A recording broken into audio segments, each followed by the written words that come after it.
নমস্কার বন্ধুরা, আজ আমি তোমাদের দেখাবো কিভাবে আমের আচার তৈরি করতে হয়। প্রথমে আমগুলি কেটে তার উপর লবণ ছিটিয়ে নেব। এবার এর ওপর ভালো করে হলুদ ছিটিয়ে নেব।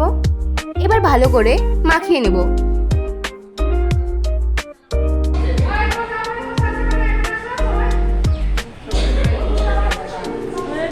আমগুলি ভালো করে মেখে নেওয়ার পর কড়াই গরম করে শুকনো লঙ্কাগুলি ভেজে নিতে হবে। একে একে সব মশলাগুলি ভেজে নেব। প্রথমে জিরা, তারপর মৌরি, তারপর মেথি, তারপর রাঁধুনি, তারপর কালো জিরা, তারপর সর্ষে। মশলাগুলি ভালো করে ভেজে একটি পাত্রে তুলে নিলাম। তারপর সেগুলো মিক্সারে পাউডার করে নিতে হবে। এরপর তেলে আমগুলি ভালো করে ভেজে নিতে হবে। ভেজে নেওয়ার পর একটি পাত্রে সেগুলি তুলে নিলাম। এরপর গুড় ভালো করে জাল দিয়ে নিয়ে এর ওপর আমগুলি ছেড়ে দিয়ে তার উপর মশলা দিয়ে ভালো করে মাখো মাখো করে নিতে হবে। তারপর তৈরি হয়ে যাবে আমাদের টেস্টি আচার, আমের আচার।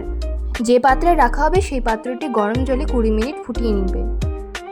তোমরা যদি এরকম নানান রকমের আচারের রেসিপি জানতে চাও তাহলে আমাদের সাবস্ক্রাইব করো।